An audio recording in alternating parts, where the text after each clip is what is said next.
Bismillahirrahmanirrahim. Assalamualaikum warahmatullahi wabarakatuh. Waalaikumsalam warahmatullahi wabarakatuh. Selamat pagi teman-teman semua. Yang terhormat kepada Bapak Teddy Supriyadi, SHI, MAG, dan teman-teman semua yang saya cintai. Pertama-tama puji dan syukur kehadirat Allah Subhanahu wa taala sehingga kita bisa berkumpul di Zoom meeting pada kali ini dengan keadaan sehat walafiat. Selanjutnya, salawat serta salam semoga tetap tercurah limpahkan kepada junjungan kita Nabi Muhammad SAW. Di sini kami dari kelompok C, dari kelompok kelas C dan kelas D akan memaparkan materi presentasi tentang negara dan konstitusi. Sebelumnya, izinkan saya sebagai moderator untuk memperkenalkan anggota dari kelas C dan kelas D terlebih dahulu.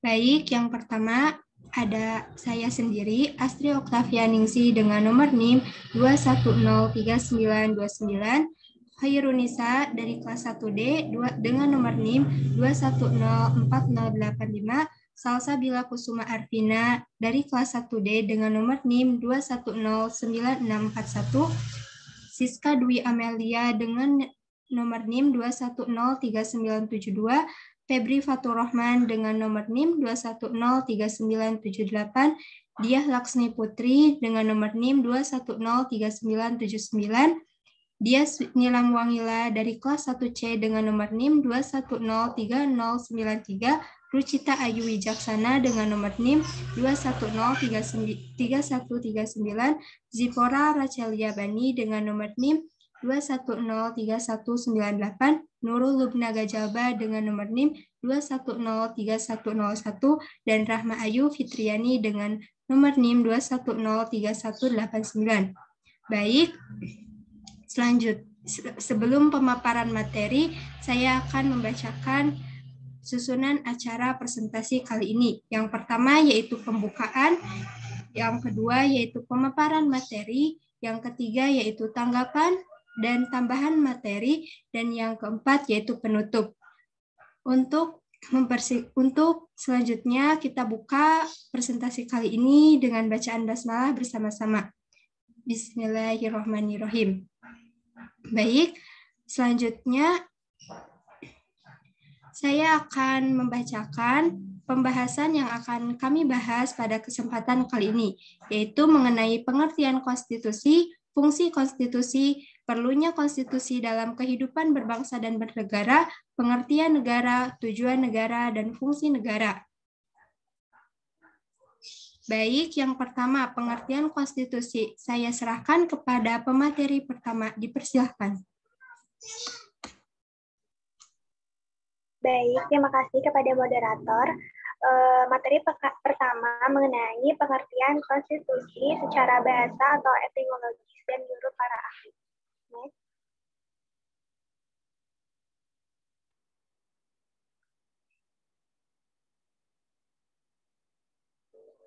Secara etimologis atau bahasa, konstitusi berasal dari constituer, dari bahasa Prancis, berarti membentuk. Pembentukan yang dimaksud dengan membentuk di sini adalah membentuk suatu negara. Boleh next.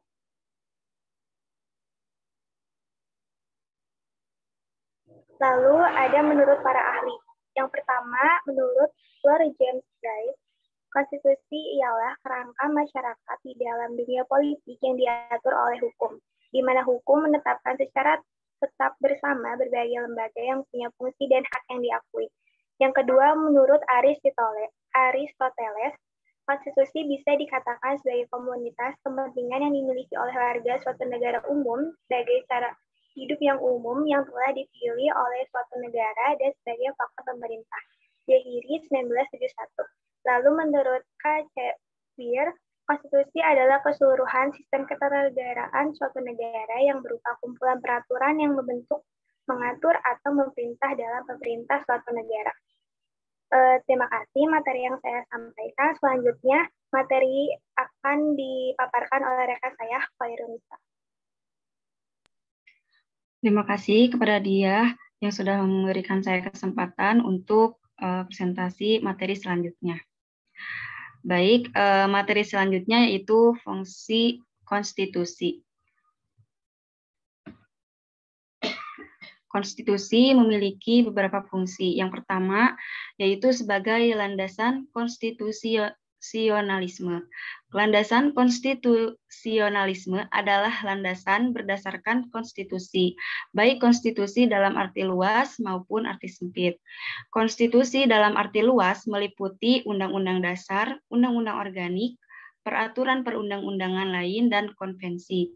Lalu, konstitusi dalam arti sempit yaitu berupa Undang-Undang Dasar saja menurut Astim Rianto 2009. Lalu yang selanjutnya, konstitusi berfungsi untuk membatasi kekuasaan pemerintah yang sedemikian rupa, sehingga penyelenggaraan kekuasaan tidak bersifat sewenang-wenang. Dengan demikian, diharapkan hak-hak warga negara akan lebih terlindungi. Lalu, fungsi yang selanjutnya yaitu membatasi atau mengendalikan kekuasaan penguasa agar dalam menjalankan kekuasaannya tidak sewenang-wenang terhadap rakyatnya. Lalu, memberi suatu rangka dasar hukum bagi perubahan masyarakat yang dicita-citakan tahap berikutnya. Lalu yang selanjutnya, dijadikan landasan penyelenggaraan negara menurut suatu sistem ketatanegaraan tertentu yang dijunjung tinggi oleh semua warga negaranya. Lalu, fungsi konstitusi menurut Jimmy. Next.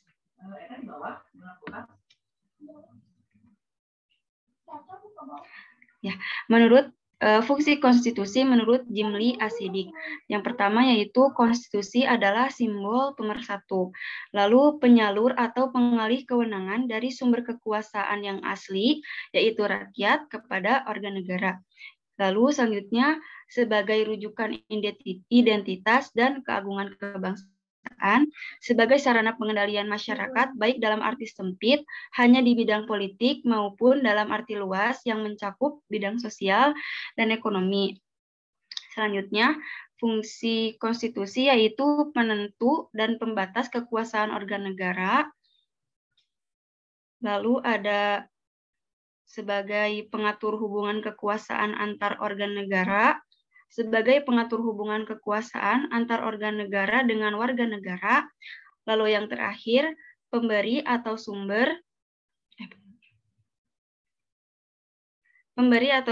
legitimasi terhadap kekuasaan negara ataupun kegiatan penyelenggaraan kekuasaan negara. Sekian yang dapat saya paparkan. Selanjutnya saya serahkan kepada presentator berikutnya. Ya, boleh di next.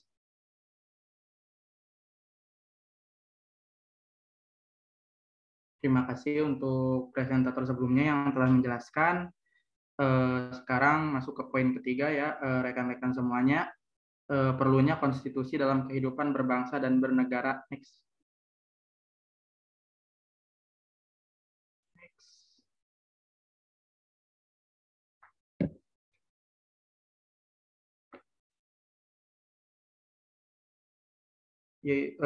Perlunya konstitusi dalam kehidupan bernegara yaitu yang pertama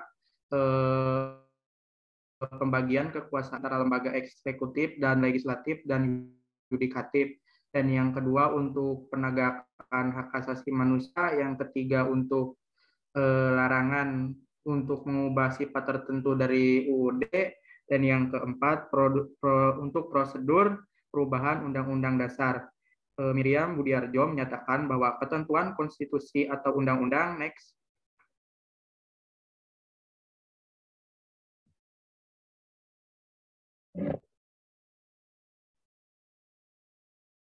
ada dua, yaitu konstitusi tertulis dan konstitusi tidak tertulis.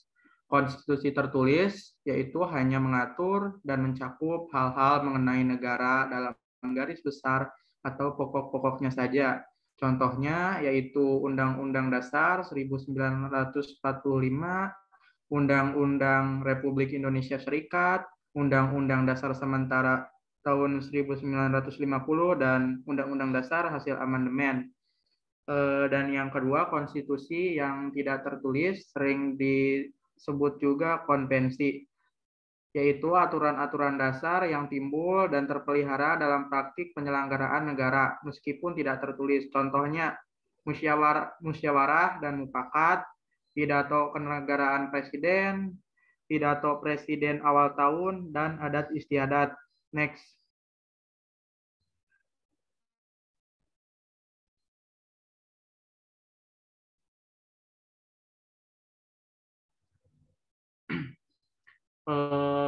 Apa sih yang akan terjadi jika sebuah negara tidak mempunyai konstitusi?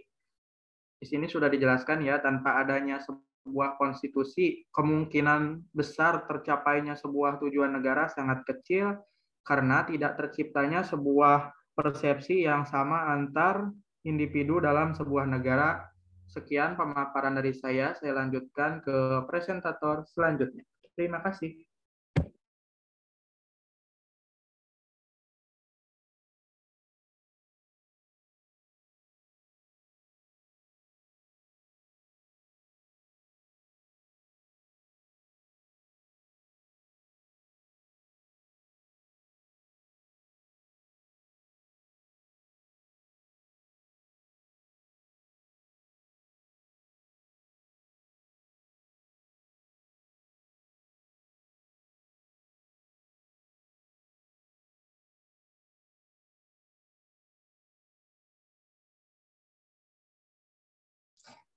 Kepada presentator selanjutnya dipersilahkan.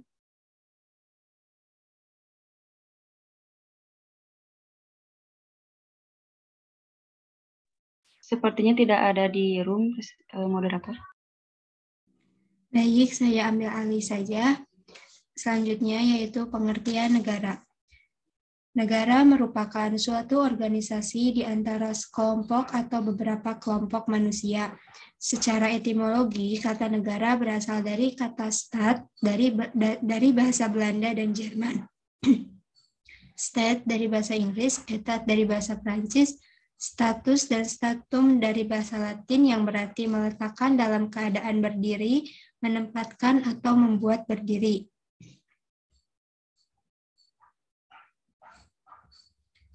Menurut para ahli, yang pertama menurut R. Djoko Sutono, negara adalah organisasi manusia yang berada di bawah suatu pemerintahan yang sama. Menurut C.H.A. Logman, negara adalah suatu organisasi kemasyarakatan yang mempunyai tujuan melalui kekuasaannya untuk mengatur serta menyelenggarakan sesuatu dalam masyarakat.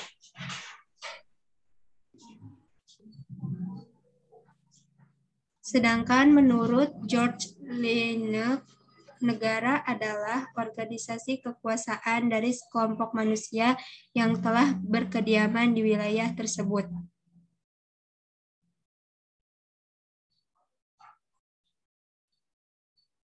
Selanjutnya, sifat-sifat negara. Yang pertama yaitu ada memaksa, monopoli, dan mencakup semua. Selanjutnya,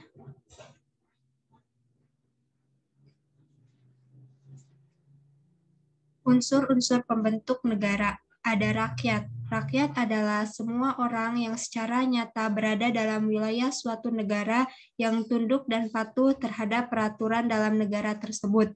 Yang kedua, yaitu wilayah. Wilayah adalah suatu unsur mutlak bagi suatu negara terdiri atas daratan, laut, dan udara. Yang ketiga, pemerintah yang berdaulat, yaitu kedaulatan adalah kekuasaan tertinggi dalam suatu negara yang berlaku terhadap seluruh wilayah segenap rakyat itu. Dan yang keempat, pengakuan dari negara lain, yaitu ada secara de facto dan secara de jure.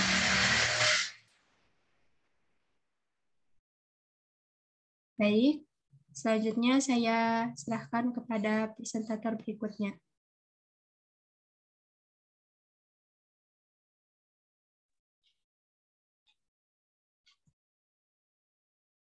Unsur-unsur negara itu kan ada pengakuan dari negara lain. Itu ada de facto dan de jure. De facto itu merupakan pengakuan yang berdasarkan fakta keberadaan negara. Sedangkan pengakuan de jure adalah pengakuan secara resmi berdasarkan hukum oleh negara lain dengan segala akibatnya. Boleh di next?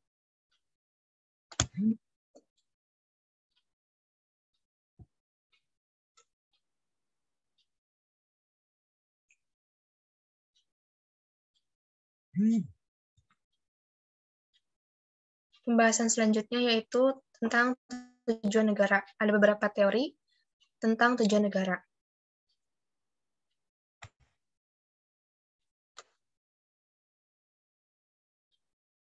Yang pertama ada teori kekuasaan.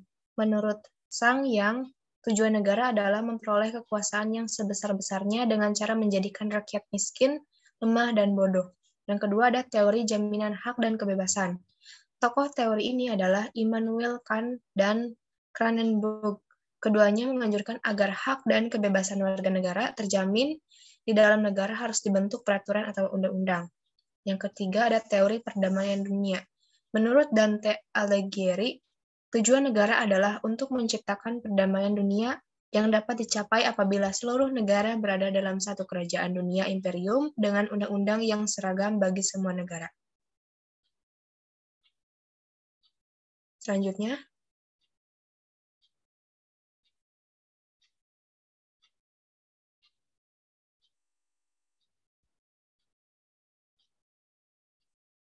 yang keenam itu ada fungsi negara. Secara umum, fungsi negara adalah melaksanakan penertiban, mengusahakan kesejahteraan, pertahanan, dan menegakkan keadilan.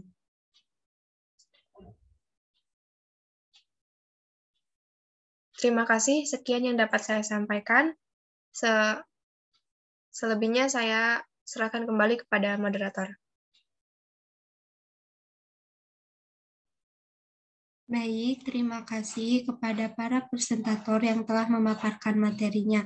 Selanjutnya yaitu acara ketiga, penambahan materi atau tanggapan dari kelas C. Kepada kelas C saya persilahkan.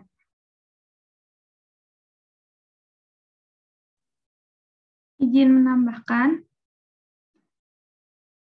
Sebelumnya perkenalkan nama saya Rucita Ayu Wijaksana dengan NIM 210-3139 dari kelas 1C. Saya ingin menambahkan macam-macam konstitusi. Nah, macam-macam konstitusi ini ada macam-macam konstitusi menurut sifatnya dan macam-macam konstitusi menurut teoritis. Nah, macam-macam konstitusi menurut sifatnya itu ada dua, ada yang fleksibel dan ada yang kaku. Yang fleksibel, apabila Undang-Undang Dasar memungkinkan untuk berubah sesuai dengan perkembangannya. Ciri-cirinya yaitu elastis, artinya dapat disesuaikan dengan mudah dan mudah dinyatakan dan dilakukan, seperti undang-undang. Yang kedua ada konstitusi kaku. Konstitusi kaku ini apabila konstitusi atau undang-undang dasar sulit diubah. Ciri-cirinya konstitusi ini memiliki derajat yang lebih tinggi dari konstitusi UU, misalnya UUD. Kemudian macam-macam konstitusi menurut sifatnya. Konstitusi menurut teoritis.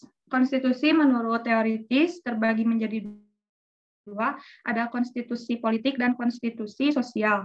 Konstitusi politik yang berisi norma-norma di dalam penyelenggaraan negara, hubungan rakyat dengan pemerintah, dan hubungan antara lembaga dengan negara. Yang kedua, konstitusi sosial adalah konstitusi yang mengandung cita-cita sosial bangsa, rumusan filosofi negara, sistem sosial, sistem ekonomi, dan sistem politik yang ingin dikembangkan bangsa tersebut. Mungkin tambahan dari saya sekian. Terima kasih. Baik, terima kasih kepada Rucita Ayu. Kepada teman-teman yang lain, apabila ada tanggapan dan kritiknya, dipersilakan.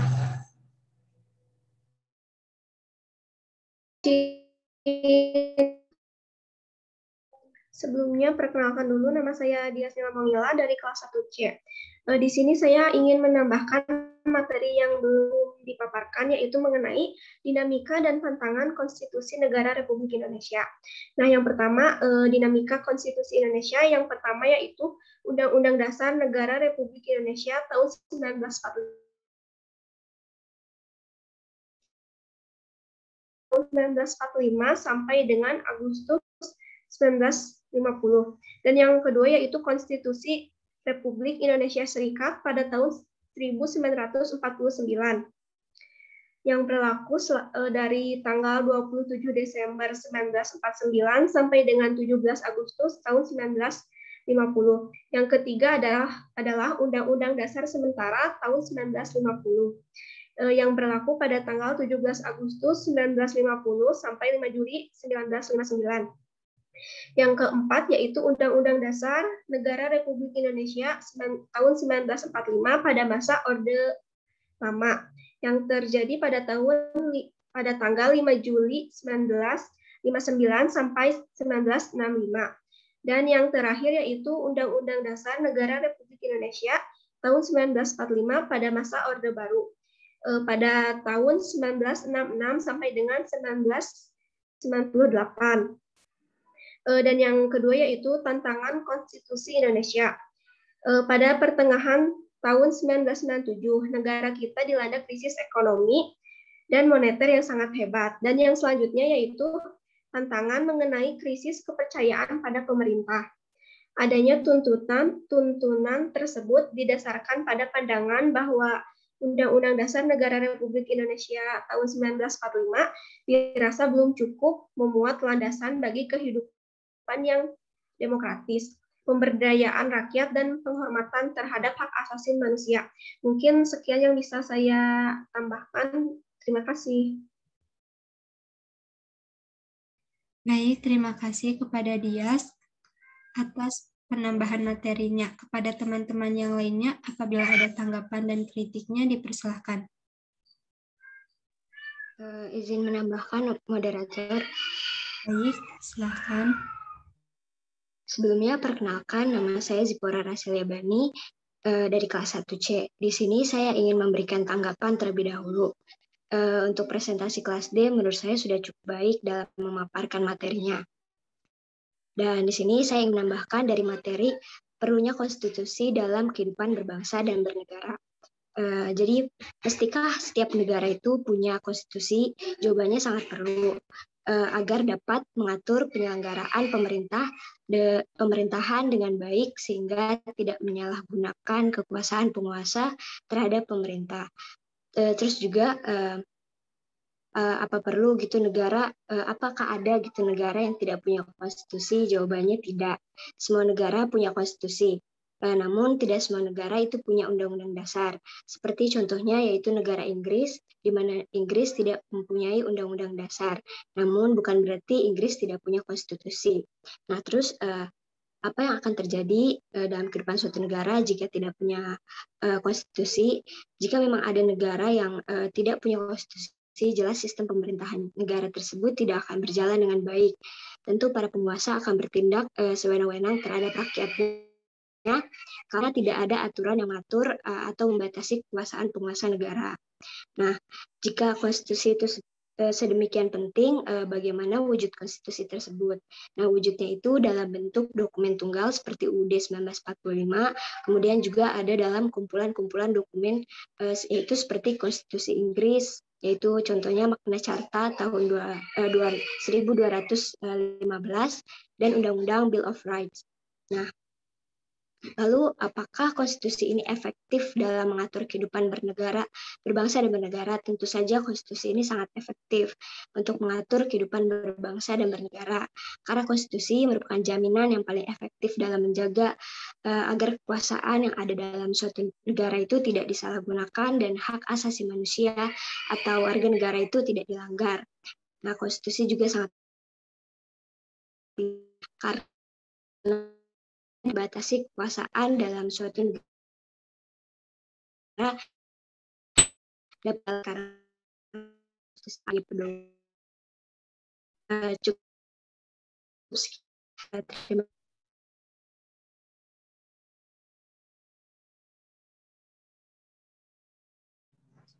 Baik, terima kasih kepada Zipora atas penambahan materinya. Mohon maaf, suara saya terdengar. Terdengar. Apabila ada teman-teman yang lain yang ingin menambahkan atau tanggapannya, dipersilahkan. Izin menambahkan, moderator. Ya, dipersilahkan. Baik, di sini saya hanya akan menambahkan sedikit dari tadi poin mengenai sifat-sifat negara. Yang pertama ada sifat pemaksa, artinya semua peraturan perundang-undangan yang berlaku diharapkan akan ditaati sehingga keamanan dan ketertiban negara pun akan tercapai. Untuk mencapai hal tersebut, negara dilengkapi kekuatan fisik secara legal, seperti adanya polisi, tentara, dan alat hukum lainnya seperti jasa, hakim, dan peradilan. Di sini saya mengambil contoh seperti negara dapat menggunakan polisi lalu lintas agar masyarakat patuh terhadap peraturan lalu lintas. Jika tidak patuh, maka akan diberi hukuman tilang atau himbauan dan peringatan yang lain. Selanjutnya, poin mengenai sifat monopoli. Artinya negara berhak menentukan tujuan bersama masyarakat. Menentukan mana yang boleh dan tidak, yang mana yang baik dan bertentangan dengan tujuan negara dan masyarakat. Contohnya, bidang ekonomi. Negara dapat merekayasa harga agar tercipta stabilitas harga dan bahan pokok. Selanjutnya, sifat mencakup semua. Artinya, segala peraturan perundang-undangan yang berlaku adalah untuk semua orang, semua warga negara tanpa terkecuali. Sekian tambahan materi dari saya. Terima kasih. Assalamualaikum warahmatullahi wabarakatuh. Baik, terima kasih kepada Nurul atas tambahan materinya. Apabila ada tambahan lagi, dipersilakan. Ya, moderator izin menambahkan ya sebentar. Boleh? Sebelumnya perkenalkan, nama saya Rahma Fitriani dari kelas 1C. Saya ingin menambahkan mengenai asal mula terjadinya negara. Dilihat dari sisi asal mula terjadinya, suatu negara dapat didekati secara faktual, teoritis, dan proses pertumbuhan. Secara faktual, suatu negara terjadi melalui atau karena pendudukan, penyerahan, penaikan, peleburan, proklamasi, pembentukan baru, pencaplokan atau penguasaan, dan secara teoritis suatu negara dapat terjadi karena kehendak Tuhan, kekuasaan, atau karena perjanjian masyarakat, serta dengan adanya hukum alam. Sedangkan dilihat dari proses pertumbuhannya, negara terjadi melalui proses persekutuan, masyarakat, kerajaan, negara nasional, dan negara demokrasi. Sekian tambahan dari saya, terima kasih. Baik, terima kasih kepada Rahma atas tambahan materinya. Sepertinya sudah semua menambahkan materi dan kelas D pun sudah semua memaparkan materinya. Baik, selanjutnya acara yang terakhir yaitu penutupan. Sebelum penutupan, izinkan saya untuk membacakan kesimpulannya terlebih dahulu. Negara merupakan suatu organisasi di antara sekelompok atau beberapa kelompok manusia yang secara bersama-sama mendiami suatu wilayah atau teritorial tertentu dengan mengakui adanya suatu pemerintahan yang mengurus tata tertib dan keselamatan sekelompok atau beberapa kelompok manusia yang ada di wilayahnya. Selanjutnya yaitu konstitusi. Konstitusi diartikan sebagai peraturan yang mengatur suatu negara, baik yang tertulis maupun tidak tertulis. Konstitusi memuat aturan-aturan pokok yang menopang berdirinya suatu negara. Yang ketiga, antara negara dan konstitusi mempunyai hubungan yang sangat erat karena melaksanakan konstitusi pada dasarnya juga melaksanakan dasar negara. Selanjutnya, Pancasila sebagai alat yang digunakan untuk mengesahkan suatu kekuasaan dan mengakibatkan Pancasila cenderung menjadi ideologi tertutup, sehingga Pancasila sehingga Pancasila bukan sebagai konstitusi, melainkan Undang-Undang Dasar 1945 yang menjadi konstitusi di Indonesia. Selanjutnya, kesimpulan yang tadi penambahan dari kelas 1C. Dinamika Konstitusi Indonesia, Undang-Undang Dasar Negara Republik Indonesia 1945,